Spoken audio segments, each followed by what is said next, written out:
Meteorologia explica a massa de ar polar que atinge o Brasil. Temperaturas caem de forma acentuada no Rio Grande do Sul. Frente fria deve ter chuvas na região sul, estendendo-se também ao sul de Mato Grosso do Sul. Instituto Nacional de Meteorologia, INMET, vem atualizado informações sobre a nova massa de ar polar que causa frio intenso nas regiões sul, sudoeste, centro-oeste e no sul, região nordeste, desde essa quarta 28. As temperaturas começam a declinar de forma acentuada a partir de terça 27, no Rio Grande do Sul. A frente fria trouxe chuva para os 3 estados da região sul, estendendo-se também ao sul de Mato Grosso do Sul para nesta quinta 28 chegar em algumas localidades do sudoeste, como o leste de São Paulo, o sul de Minas Gerais, em seguida no Rio de Janeiro e Espírito Santo. Em um vídeo disponibilizado no site do INMET, o meteorologista Morgan Almeida informou que, eventualmente, em áreas de maior altitude, entre esta quinta 29 e dia 31, as temperaturas mínimas ficarão entre 6 graus Celsius e 8 graus Celsius. Teremos, pelo menos durante 3 dias consecutivos, temperatura máxima inferior de 10 graus Celsius na região sul, disse.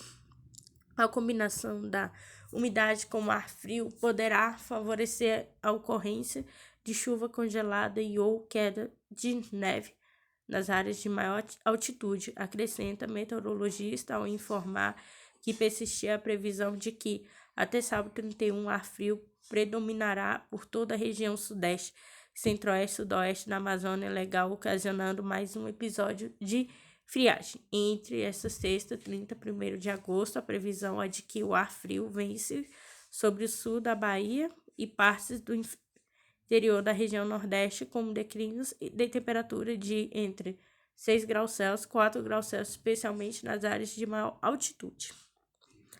Destaque. Entre os destaques climáticos elencados pelo INMET está a persistência de chance de mais um evento de queda de neve nas serras gaúchas e catarinenses de forma fraca e bem isolada. Nesta quinta 29, não sendo descartada a possibilidade de chuva congelada ou neve na Serra do Sudoeste no Rio Grande do Sul. Os dias mais críticos em termos de menores temperaturas mínimas e máximas da região sudeste serão esta quinta 29, esta sexta 30, com mínima de 2 graus Celsius e 5 graus Celsius. Na Serra da Mantiqueira, divisa entre São Paulo e Minas Gerais, máxima baixa de 15 graus Celsius em parte da região, especialmente nas regiões metropolitanas de São Paulo, Belo Horizonte. Também são previstas temperaturas negativas no sul, no Mato Grosso do Sul e no sudeste de São Paulo. Geadas.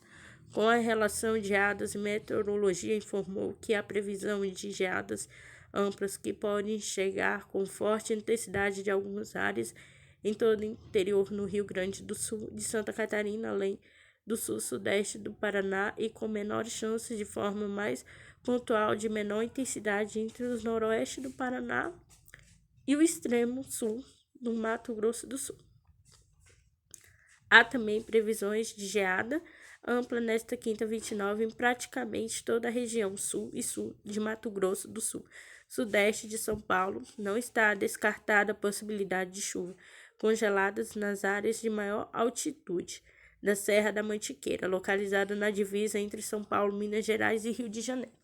Nesta sexta 30, a previsão de geada sem entender para todo o estado de São Paulo, sul campo das vertentes oeste Triângulo e Alto Parnaíba, em Minas Gerais, na Serra da Mantiqueira, e geada poderá ter intensidade de moderada a forte. Há também possibilidade de geada de forma mais isolada no sul de Goiás, com a Agência Brasil.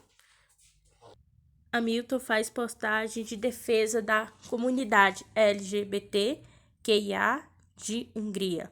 País aprovou a polêmica lei que atingiu direitos básicos de grupo. O heptacampeão da Fórmula 1, Lewis Hamilton, fez uma postagem em sua conta no Instagram em defesa da comunidade LGBTQIA, da Hungria, nesta quinta-feira, 29. O país recebe a prova desde fim de semana da categoria vive uma polêmica por conta de implementação de uma lei que veta a promoção da homossexualidade na prática. A legislação proíbe qualquer citação demonstração ou debate sobre pessoas em relações homoafetivas. Para todo esse belo país da Hungria, em vista do grande prêmio desse fim de semana, eu quero compartilhar o meu apoio para todos os afetados pela lei do governo anti-LGBTQ. Mas é inaceitável, covarde e equivocado que quem está no poder aprova esse tipo de lei. Todos merecem ter liberdade para ser o que são, não importando o que amam ou como se identificam, escreveu o piloto britânico. Citado referendo sobre a legislação que foi proposto pelo premier Viktor Orbán, Hamilton pediu que o povo húngaro vote para proteger os direitos da comunidade LGBTQ, mas pois eles precisam mais do que nunca do nosso apoio.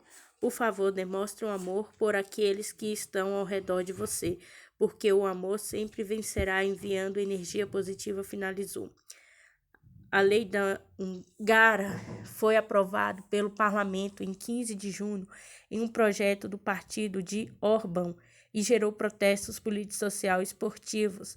A União Europeia chegou a emitir uma nota oficial com a assinatura de 16 dos 27 Estados membros criticando a medida e alertando para as ameaças contra os direitos fundamentais. No campo esportivo, diversos jogos Eurocopa também tiveram manifestações contra a lei, com torcedores e atletas usando as cores da bandeira LGBTQIA com agência ANSO. Ambev registra lucro de 2,929 bilhões no segundo trimestre, mais 130,4% em um ano. A Ambev registrou lucro líquido de 2,929 bilhões no segundo trimestre de 2021, alta de 130,4% entre o mesmo período de 2020. Já o lucro normalizado foi de 2,962 bilhões, um avanço de 115,9%, ante igual à etapa no ano passado. O EBITDA, lucro antes de juros, impostos, depreciação e amortização ajustado alcançou 5,279 bilhões, um avanço de 58% ante igual à etapa de 2020. Ante é reportado e de 24% orgânico, e receita líquida, por sua vez, totalizou 15,711 bilhões, o que representa um crescimento de 35,3%. Reportado é o de 36,2% orgânico. Segundo a empresa, a receita foi impulsionada pelo desempenho do volume e pelo crescimento da receita líquida por hectolitro HL de 14,5%. A receita líquida cresceu 28,5% no Brasil. Em seu comentário de desempenho, a administração destaca que a empresa apresentou mais um forte desempenho comercial de abril e junho, atingiu os maiores volumes consolidados já registrados em um segundo trimestre. O resultado em forma foi impulsionado pela implementação consistente da estratégia baseada em inovação, plataformas tecnológicas e excelência operacional. Além de estarmos melhor preparados para enfrentar questões relacionadas à Covid-19, estamos trabalhando para apoiar novos clientes durante a reabertura econômica e à medida que a vacinação avança e as restrições gradualmente diminuem nos países em que operamos, diz a empresa. A Ambev destaca que no período continuou a registrar crescimento nos volumes em 19,0% ante o segundo trimestre de 2020 e 8,0% ante o mesmo período de 2019, como 7 dos 10 principais mercados já crescendo acima de igual etapa de 2019. A receita líquida cresceu 36,2% e a HL 14,5%, impulsionado para iniciativas e premonições, inovação e gestões de receita. Nossa marca acima de core continua ganhando relevância em nosso portfólio em 5 dos principais mercados em que atuamos, diz a companhia Broadcast Financeiro com agência Estado. Sindicato de Bares e Restaurantes comemora a lei que reduz em 25% ICMS para a gastronomia fluminense. O Sindicato dos Bares e Restaurantes comemorou a aprovação da Lei 93551/21, que reduziu em 25% a alíquota de ICMS para o setor. O presidente da Assembleia Legislativa do Estado do Rio de Janeiro, Alerj, deputado André Ceciliano, do PT, autor da lei, o governador Cláudio Castro participaram de encontro com empresários na terça 27 para debater os desafios da retomada das atividades. Recebemos o pleito do setor e, olhando para a tributação da nossa região para o desemprego no nosso estado, vimos que precisávamos criar esse mecanismo. Com a pandemia, o setor de bares e restaurantes perdeu pelo menos 4 mil negócios, indo em 17 mil para menos de 13 mil empresas, disse o deputado Ceciliano, que o setor é a porta de entrada de muitos jovens no mercado de trabalho. A medida reproduz no estado a alíquota semelhante à prática em Minas Gerais, tanto a Lei Complementar Federal 160/17 quanto o convênio ICMS CONFAS 190/17 permite a prática da cópia dos incentivos fiscais do estado vizinho mesmo durante o regime da recuperação fiscal RRF, o que não configura guerra fiscal. Com as medidas, o governo espera um aumento de 20% na arrecadação do setor. O presidente do Sindrio, Fernando Brovey, revelou que a notícia já atraiu interesses de empresários de outros estados de investir no Rio, que é o segundo maior mercado consumidor no estado. Bares e restaurantes são parte da nossa cultura e da nossa sociedade, estimulando uma cadeia de consumo muito extensas que passam do estado. Eu tenho certeza que grande parte dos pequenos agricultores também vende para bares e restaurantes, então é um fomento que vai desde a grande indústria até os pequenos produtores, ressaltou Brovey. O sindicato ressalta que nos últimos anos, mesmo com a diminuição do percentual de ICMS, a Caixa do Governo do Estado teve aumento de arrecadação, porque a medida incentivou a formalização das empresas em 2019. Mais de 360 milhões foram arrecadados em imposto pelo setor, que representa 1% do total arrecadado pelo Estado.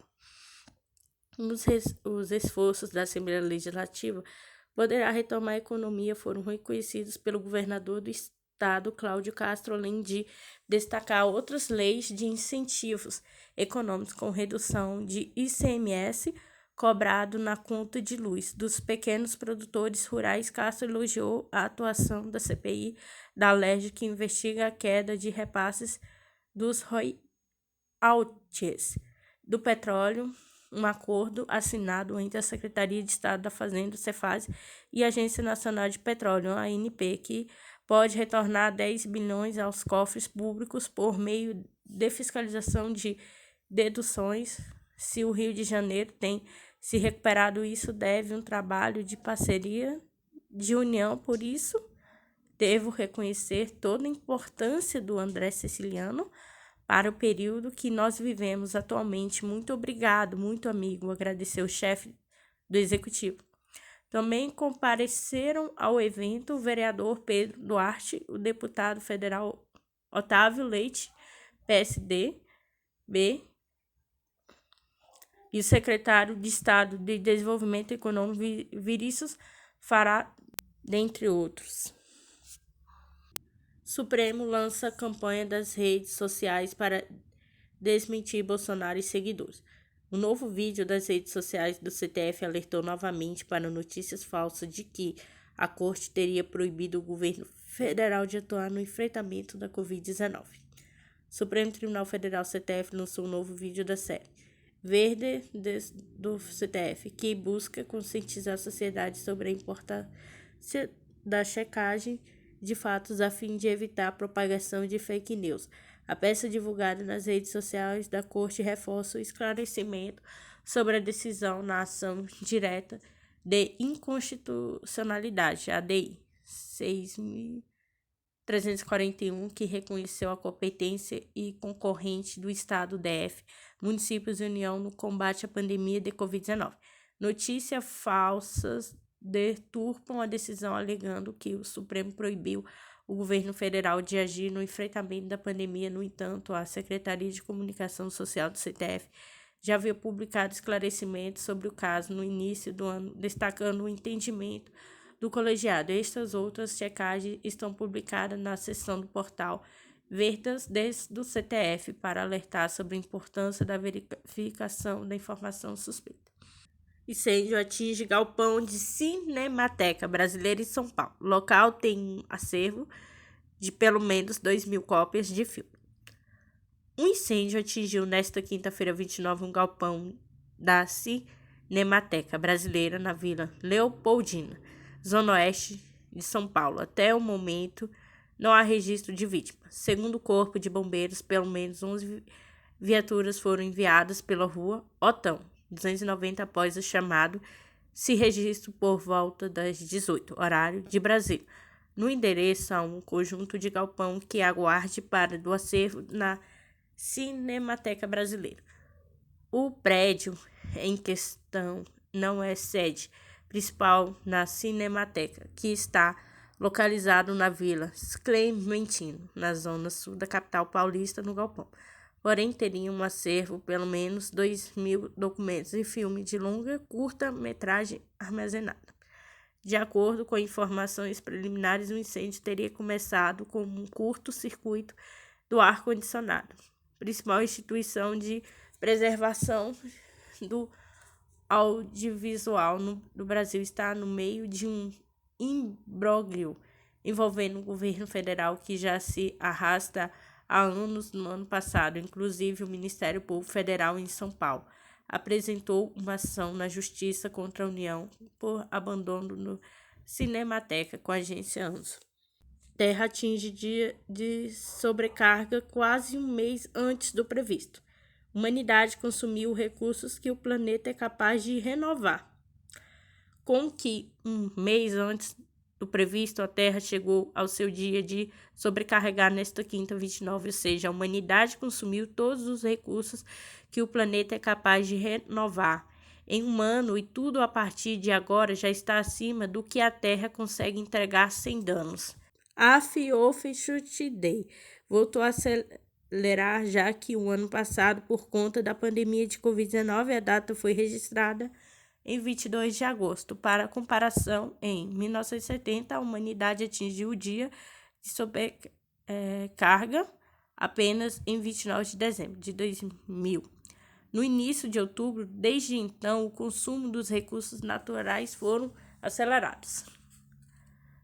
A data ainda é mais simbólica neste ano porque ocorre 100 dias da COP26, o evento internacional que debaterá as mudanças climáticas e mudanças nas metas sobre o tema, o que organiza pela Organização das Nações Unidas, ONU. A reunião mundial ocorre em Glasgow, entre 31 de outubro e 2 de novembro. Segundo o Banco Mundial, hoje os humanos usam recursos equivalentes a 1,7 planeta Terra. Se a aceleração continuar nesse ritmo, precisaremos de 3 planetas em 2050. Entre os indícios que mais agravam a situação e o aumento da chamada pegada do carbono, a quantidade de carbono emitida por combustíveis fósseis e diminuição de biocapacidade florestal no mundo, a habilidade da natureza se regenera. Observe os resíduos produzidos pelos humanos. De acordo com o dado da WWF, houve uma alta de 6,6% na pegada de carbono, uma queda de 0,5% na biocapacidade florestal. Tanto o WWF como o ONG Global Network destacam que um dos fatores que contribui para o adiantamento da data foi o desmatamento registrado na Amazônia, que vem batendo recordes em 2021 com a agência ANSO. Prefeitura do Rio planeja um ano de festa para celebrar a reabertura. Eduardo Paes quer restabelecer 2 de setembro como dia do reencontro. Prefeito do Rio de Janeiro, Eduardo Paes, anunciou nesta quinta, 29, que a cidade fará um ano de eventos para marcar a reabertura que está prevista como o avanço da vacinação contra o Covid-19 na programação. E o prefeito antecipou que realizar o maior Réveillon da história da cidade e também vai apoiar as escolas de samba para o desfile na Marques de Sapucaí. Caso as projeções se confirmem, tanto a festa de Ano Novo quanto o Carnaval devem ocorrer quando o uso de máscara já tiver deixado de ser obrigatório na maior parte da cidade, que está previsto para ocorrer em 15 de novembro.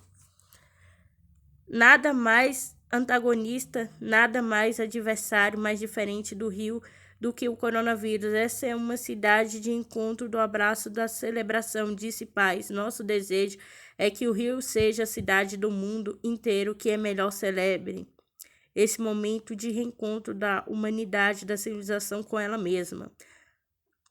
O prefeito destacou que, apesar do horizonte de reabertura, a pandemia não acabou ainda, requer que a população mantenha as medidas de prevenção, como o uso de máscara e distanciamento social, higiene de mãos, respiratório. Além disso, é retomada dependente de que os cariocas continuem a ser vacinados, já que o plano anunciado hoje prevê percentuais vacinas mínimos para avançar em cada uma das 3 etapas. Segundo o plano, de 80% dos cariocas tiveram tomado a primeira dose de 15 de novembro e 75% tiveram recebido a segunda dose. Será possível liberar a população do distanciamento social e do uso de máscara, que passaram a ser obrigatórias somente no transporte público e na unidade de saúde. O calendário de eventos que marcará a reabertura vai começar já em 2 de setembro, com um festival que terá atividades culturais, artísticas e gastronômicas em espaços abertos. O evento contará com um ponto facultativo em 3 de setembro e vai se estender até dia 5 de setembro. Está previsto também apresentações do DJs na orla, com campeonatos de futebol e atividades esportivas ao ar livre. Outros eventos serão anunciados futuramente, compondo um calendário anual que será concluído em 2 de setembro de 2022, quando o país vai propor que seja criado um novo feriado municipal, Dia de Reencontro. O país aproveitou o anúncio para fazer um pedido público aos organizadores do Rock in Rio para que tentem realizar o festival programado para o ano que vem, incluindo essa data. Não tem presente maior que essa cidade do que comemorar o aniversário. É um ano de reencontro, e com feriado de encontro é a abertura do Rock in Rio com a Agência Brasil. Modal Mais Futura em pesquisa estimula Lula, tem 33,8% e Bolsonaro 25,2%. Ciro tem 6,6%. O ex-presidente lidera as intenções de voto, tanto em primeiro quanto em segundo turno, em todos os cenários. O ex-presidente Luiz Inácio Lula da Silva, PT, lidera as intenções de voto, tanto em primeiro quanto em segundo turno, em todos os cenários pesquisados. Caso as eleições fossem hoje, aponta a pesquisa divulgada nesta quarta-feira, 28, pelo Banco Modal Mais, Instituto de Pesquisa Futura Inteligência, no cenário de pesquisa estimulada, que reuniu o maior número de presidenciáveis, 13 no total. Lula tem a menor vantagem sobre o atual presidente Jair Bolsonaro, 33,8% do petista contra 25,2% do atual chefe do executivo. Na sequência, aparece Ciro Gomes, PDT, com 6,6% das intenções do voto, e o ex-ministro Sérgio Moro, com 6,3%.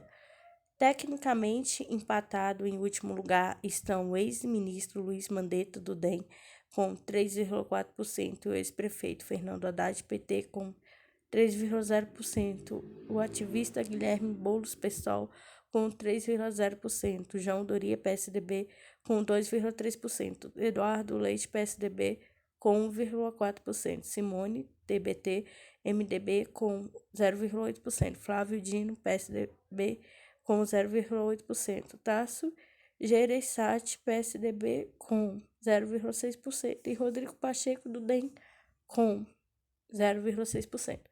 Brancos são 7,9% e indecisos 4,5%.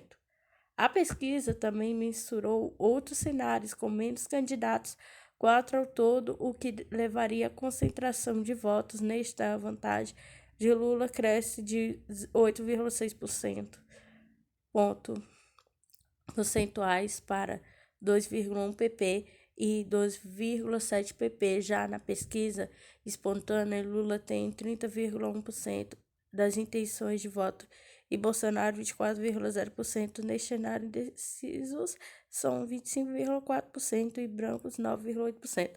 O levantamento ouviu 2.006 leitos ouvidos entre 23 e 26 de julho. A margem de erro é de 2,2 pontos percentuais e o nível da confiança é de 95%.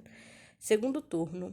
Nas intenções de voto para segundo turno, Lula também venceria todas as outras candidatas contra Bolsonaro. Lula teria 51,3% dos votos. Total, Bolsonaro 32,9%. Total, ao presidente também perderia para o ex-ministro Ciro Gomes, PDT, e o petista tem 46,6% dos votos totais e Bolsonaro 33,1%. Rejeição. Entre os candidatos, Bolsonaro foi o que atingiu o maior índice de rejeição dos entrevistados, 49,1% dos eleitores que podiam apontar um único candidato disseram que não votariam de jeito nenhum em Bolsonaro.